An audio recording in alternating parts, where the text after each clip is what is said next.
हमारी गोल्ड की पूरी एनालाइज करते हैं। देखिए अगर नेक्स्ट वीक गोल्ड में क्या रहेगा। गोल्ड को अगर बात करें तो गोल्ड कंप्लीटली इस वक्त फंडामेंटल्स के साथ मूव कर, तो जो टेक्निकल एरिया है these are working in support zones, but जो गोल्ड का मूव है वो कंप्लीटली फंडामेंटल्स बेस पे, ठीक है। तो जब वीकली की बात करते हैं तो हमें ज्यादातर ये देखना होगा कि फंडामेंटल्स कौन से हैं जो उस वीक को अफेक्ट कर सकते हैं। इस वक्त अगर फंडामेंटल्स की बात करें तो सबसे ज्यादा हमें जिस चीज पे नजर रखना होगा, एक तो ट्रम्प साहब की क्या मूव्स होते हैं उन पे नजर रखना बहुत ज्यादा जरूरी है। नेक्स्ट हमारे पास जो चीज है वो ईरान के साथ मुज़ाकरात हैं, क्योंकि ईरान के साथ जो मुज़ाकरात चल रहे हैं वो बड़ी इंपॉर्टेंट हैं, क्योंकि पूरी जो गल्फ की ना सिर्फ ये पॉलिटिक्स को नजर रख रहा है बल्कि ईरान की जो इत्यादि हैं, आपका रशिया और चाइना हो गया, तो चाइना के लिए बहुत ज़रूरी है ईरान को प्रोटेक्ट करना, तो ये चीज़ें बहुत ज़रूरी हैं। फिर आपने ताइवान की इशूज को भी नज़र में रखना होगा, क्योंकि चाइना ने पिछले 2-3 दिन में ताइवान के ऊपर जो बयान दिए तो इसको यही लगता है कि वहां पर कोई बिग मूव एक्सपेक्टेड है। तो ये 2-3 चीजें हैं जो जियो पोलिटिकली आपको नजर रखनी पड़ती हैं। और तीसरी चीज हमारे पास आती है यहाँ पर फंडामेंटल डेटा डेटा और एक आपके पास एनएफसी का डेटा है, ठीक है। अगर एनएफसी की बात करें तो एनएफसी का जो लास्ट प्रीवियस एनएफसी वो 50,000 है और फोरकास्टेड है 70,000। अगर देखें 50,000 से एबव आती है एनएफसी तो आपके जो गोल्ड है, गोल्ड को ब्रेक लग सकती है, उसकी जो मोमेंटम है वो रोक सकता है। लेकिन अगर आपके पास अनएम्प्लॉयमेंट रेट जो है 4.4 से नीचे आती है तो इससे एक सिग्नल ये होगा कि आपकी जो फेड है वो रेट को अग्रेसिवली कट कर सकता है नेक्स्ट मीटिंग्स में। तो फिर आपका जो गोल्ड है उसमें आपको बहुत ज्यादा बुलिश मोमेंटम नजर आ सकता है। अगर अनएम्प्लॉयमेंट रेट ऊपर रहती है तो गोल्ड को आपका जो गोल्ड का जो कंसल्टेशन है वो कंटिन्यू रहेगा। इसके बाद जो सीपीआई के डेटा देखें, सीपीआई का डेटा जो प्रीवियस सीपीआई है वो 2.7 है। अगर ये 2.5 या 2.6 भी आती है तो जो फेड है उसको रेट कट करने के लिए मजीद फोर्स किया जा सकता है ट्रंप की जानब से। तो आपको ये चीजें देखनी होगी। लेकिन अगर फेड जो है आपका जो इंटरेस्ट रेट है उसको कट करेगा तो फिर आपको आपकी गोल्ड में अट्रैक्शन बढ़ जाएगी। लेकिन जो ट्रंप साहब हैं, जितने इसने इतने वक्तों से कह रहा था कि मैं जो है इस इंटरेस्ट रेट को कट करूंगा, लेकिन कुछ जरा ये बता रहे हैं कि ट्रम्प साहब को ये समझा दिया गया है कि अगर फेड जो रेट को अभी कट करता है तो उसके साथ जो गोल्ड और सिल्वर इस तरह की जो एसेट हैं उनमें बहुत ज़्यादा इंक्रीजमेंट आ रही है। तो फिर हमें जो रोल ओवर करने हैं, जैसे हम पाकिस्तान में रोल ओवर की बात करते हैं, जो रोल ओवर करने हैं उन्होंने अपनी $12 ट्रिलियन की जो बॉन्ड्स हैं फिर उनके लिए खरीदार मिल, इसीलिए फेड फिलहाल जो है इंटरेस्ट रेट को कट करने का कोई इरादा नहीं है, इसीलिए गोल्ड और सिल्वर को नीचे धकेल दिया गया है। और गोल्ड और सिल्वर को नीचे धकेलने में जो सबसे ज्यादा किरदार था वो सीएमई ने अदा किया, क्योंकि सीएमई ने सडनली ट्रंप के सी बातें कहने पर जो लेवरेज है उसको कम कर दिया और मार्जिन को इंक्रीज किया। सिल्वर पे भी मार्जिन को इंक्रीज किया और गोल्ड पे भी मार्जिन को इंक्रीज किया गया, जिसकी वजह से आपकी ये जो मार्जिन कॉल थे वो लिक्विडेट हो गया ऑटोमेटिकली, जिसकी वजह से गोल्ड में आपको बहुत बड़ा ड्रॉप नजर आया। तो यूएसए की फिलहाल ये स्ट्रेटजी है कि इंटरेस्ट रेट को तो वो कट करना चाहते हैं ताकि उनको इंटरेस्ट कम देना पड़े आपकी जो यूएस बॉन्ड्स हैं उन पर, लेकिन उनको अपनी बॉन्ड्स के लिए खरीदार भी चाहिए सेम टाइम पे। अगर गोल्ड बहुत ज़्यादा अट्रैक्टिव होती है और वो इंटरेस्ट कम करते हैं तो उनकी जो रोल ओवर है बॉन्ड्स की वो उसमें उनको खरीदार मिलना बहुत मुश्किल हो जाएगा, क्योंकि चाइना और इंडिया ऑलरेडी उनकी बॉन्ड्स को सेल आउट करके गोल्ड में इन्वेस्ट कर रहे हैं।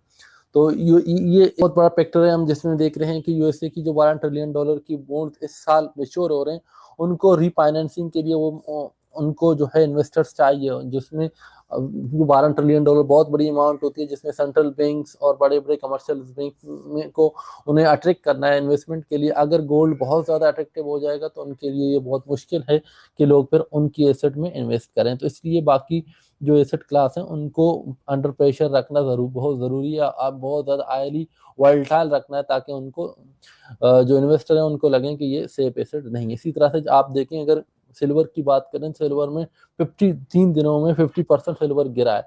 जब एक एसेट एक हफ्ते में 50% गिरती है तो फिर वो कोई सेफ एवन एसेट नहीं रहता लोगों के लिए। इसी तरह से गोल्ड एक हफ्ते में 20% गिरा है। तो ये चीजें इसलिए की गई हैं ताकि अगर इनकी मोमेंटम को नहीं रोका जा सकता तो इनका जो आपके इनकी जो इमेज है उसको ऐड किया जाए। अब टेक्निकल साइड पे बात करते हैं, तो टेक्निकल साइड पे देखा जाए तो गोल्ड में इस वक्त ये अगर वीकली चार्ट में आप देख लें तो ये वीकली में ये 2 वीक में सबसे हाई वॉल्यूम आए, ठीक है, यानी कि यहाँ से बहुत ज्यादा ये हाई वॉल्यूम जनरेट इसलिए हुए हैं उनके जैसे ही सीएमई ने दो चीजें देखी हुई थी। एक ये कि सीएमई ने सडनली जो है जो मार्जिन है गोल्ड पे इंक्रीज किए थे।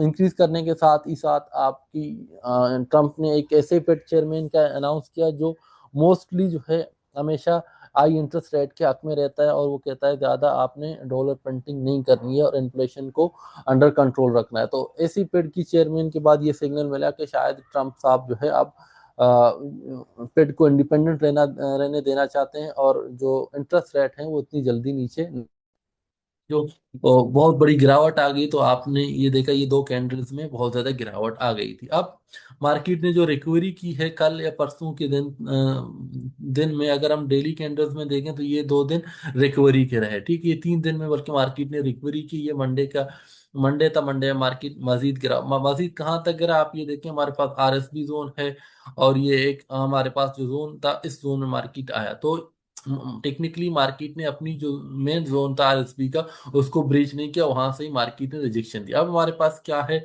अगर डेली में देखें तो ये जब तक कैंडल ब्रेक नहीं होता तब तक मार्केट हमारे पास इसके अंडर ही रहेगा। मुझे ये लगता है कि मार्केट फिलहाल कुछ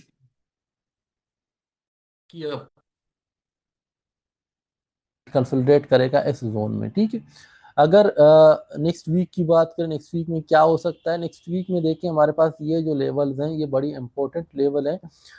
यहाँ पर अगर देखा जाए तो ये जो एरिया मैंने मार्क किया है, अगर मैं वेब थ्योरी की बात करूँ एलीट वेब की, तो एलीट वेब के हिसाब से मार्केट ने यहाँ तक आना है H4 में, ठीक है। ये जो हमारे पास 295 का यानी कि आप 5295 का जोन है, इसको एड करना है। ये नेक्स्ट वीक एड करेगा या उससे नेक्स्ट वीक एड करेगा, लेकिन इसको एड करना है। इसको एड करने के लिए जरूरी है कि मार्केट इसको ब्रेक करने के से पहले, नहीं 4691 को ब्रेक करने से पहले मार्केट अगर इसको हिट करती है तो फिर हमारा जो एलीट वेव है उसका जो थर्ड वेव है वो कंप्लीट होगा, जिसके बाद मार्केट में आपको कंसोलिडेशन नजर आएगी। और हमारा मेरा जो अगर मैं इसको मजीद एक्सटेंशन में डाल दूं तो मुझे सॉरी,